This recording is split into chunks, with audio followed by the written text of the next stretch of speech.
to really, really shift our care according to what we feel like the population needs. I think one of the things that makes us strong is that we provide culturally aware care. I think it helps that the majority of our midwives are of color. Community of Hope provides all the support that you need for a healthy pregnancy and healthy baby in a safe and comfortable environment. We provide care for your whole family before and after your baby is born.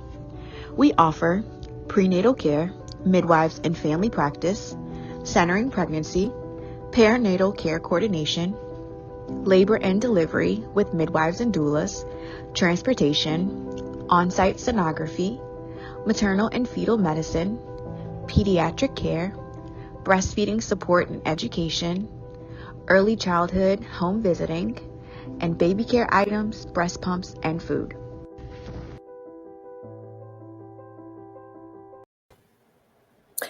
Wow. I mean, welcome to the show, Marcelle and Abayea. We're so glad to have both of you all here. Ebony, Marcelle, and Abayea Pelt. I want to welcome both of you all to Win TV. And as we said before we actually got on air, I didn't go this far, but I would almost go this far to say, Ebony and Abayea, if I could do it all over again, I would, just so that I could come to you all, you know, a community of hope, because what you all do for the community is just tremendous.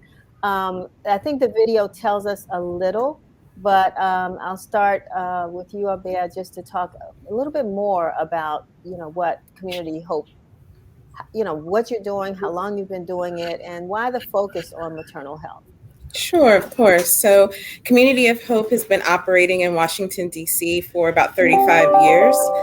We have 3 federally qualified health centers in wards 1, 5, and 8. At 2 of those, we offer dental care, and at all 3, we have emotional wellness as well as medical services.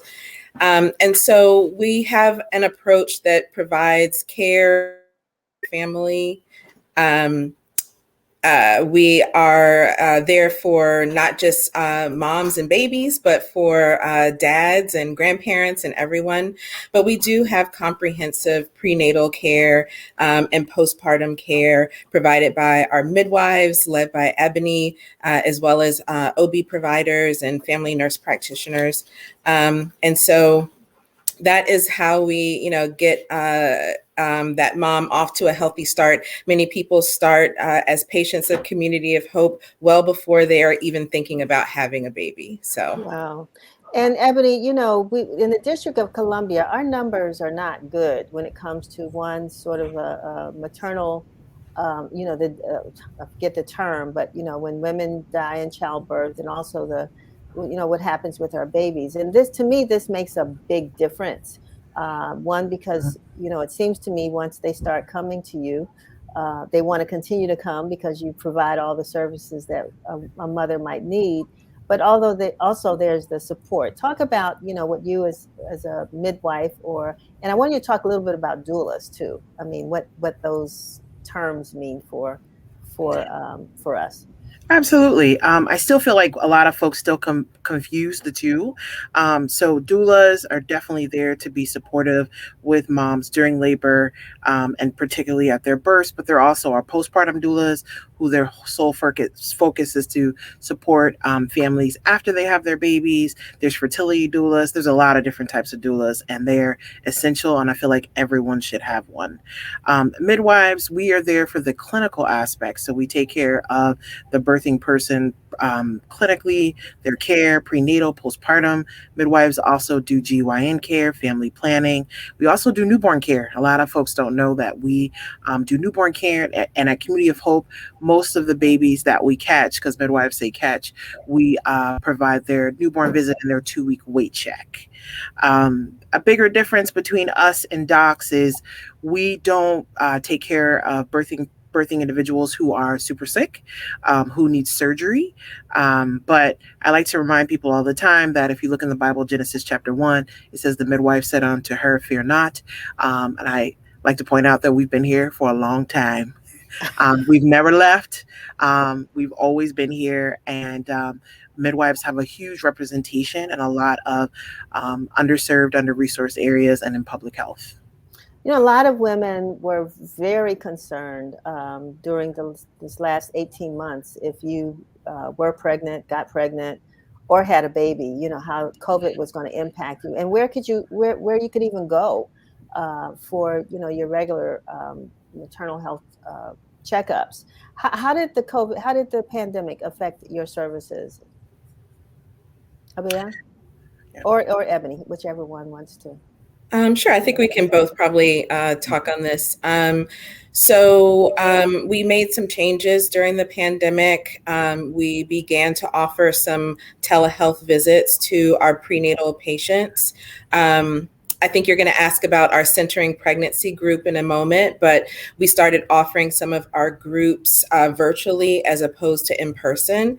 But as the pandemic went on, as we learn more about how to keep patients safe and providers safe during the pandemic, we really learned that our patients wanted to come in and they wanted to be seen in person.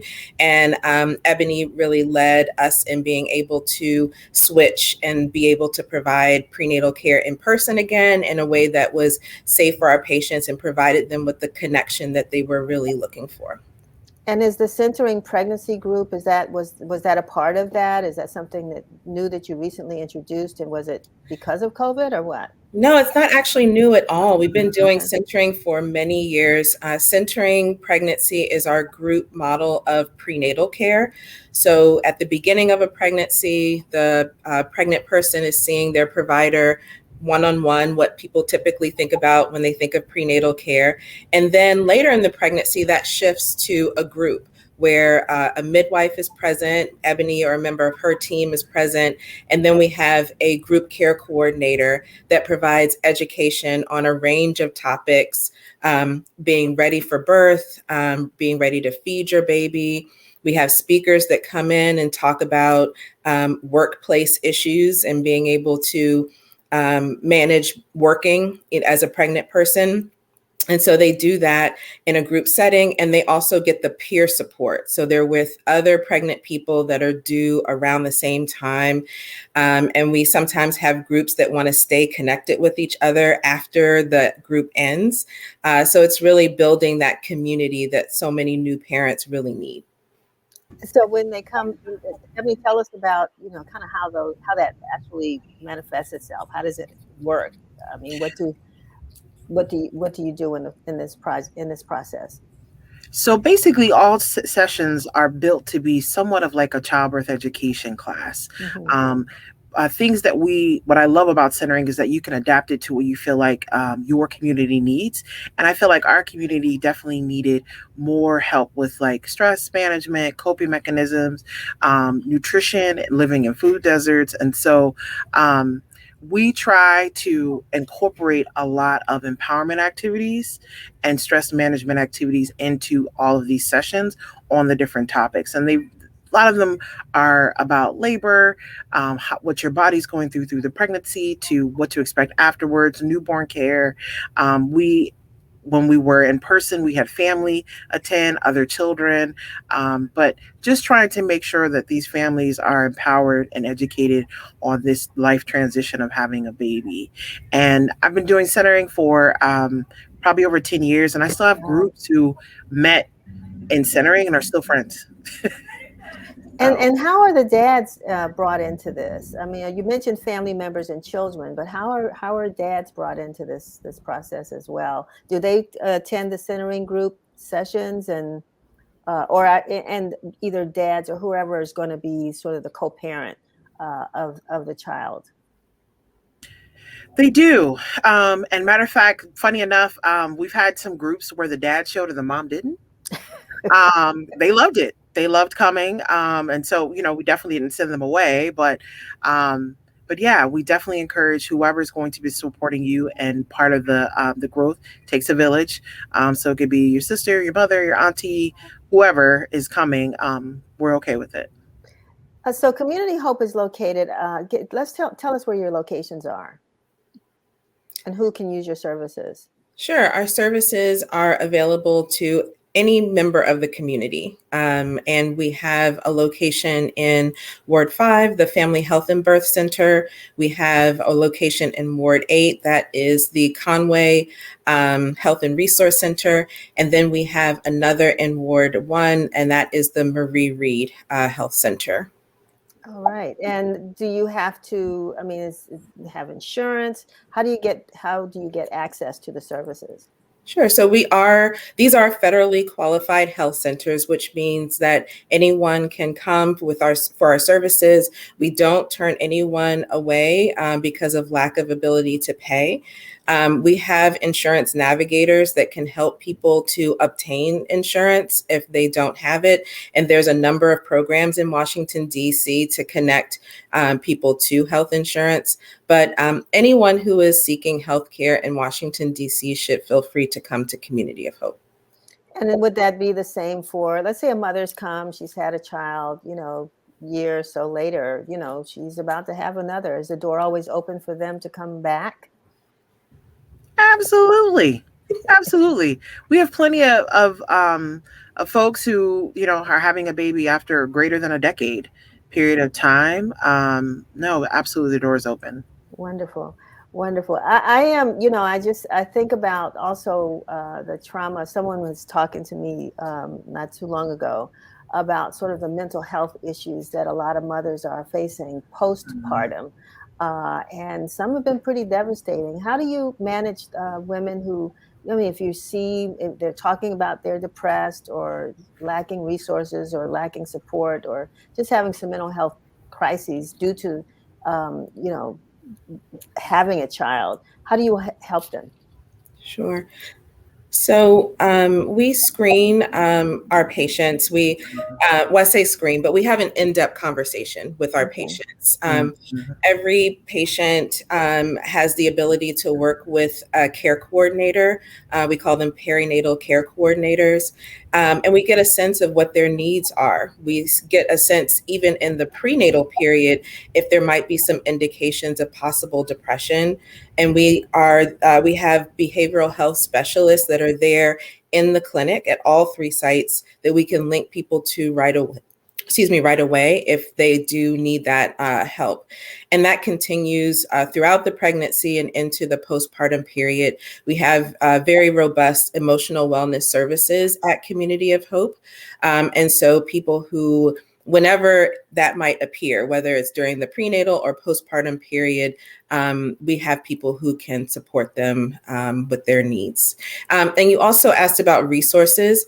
So that perinatal care coordinator is there to connect them to community resources. So whether they, need benefits, public benefits, or if they need food resources, if those food resources are not present right around where they live, we link them to things that are accessible to them.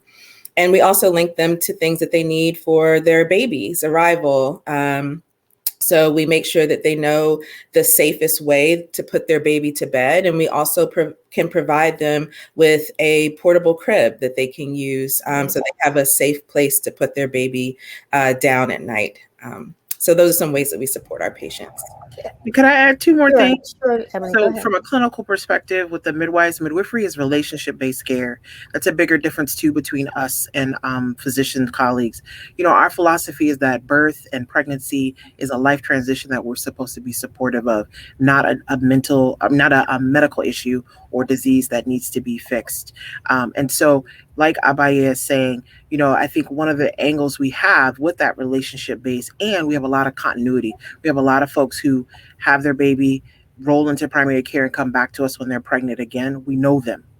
And we spend a lot of time with them. And so longer office visits, and then this trying to address mental health concerns during pregnancy really start during the pregnancy, not immediately after. So I think that's another way that we're kind of gaining to be supportive, is addressing things during the pregnancy and not just waiting until after. Excellent. I'm glad that you added that part to the conversation as well. Thanks, Ebony. Both of you all have just been fantastic. I love the services that you offer. Like I said, if I could do it all over again, I'd be knocking on your door. But I certainly would, recommend and urge people that, to reach out to Community of Hope. and to the program there, particularly the centering program, which I think is fantastic. As I told you before, Ebony, and I say the same thing to Abayea, you're always welcome, because one thing that we know is that people are still having babies and they need the information, and whatever we can do to support you, to support them, we want to make sure that we do that. So thank you so much for being with us. Thank you so much for having us. Thank you so much, Miss Denise. Remember, we're the only freestanding birth center in DC, and we need to use it more. Come on down. All right. Not me, but yeah. Where did you come to get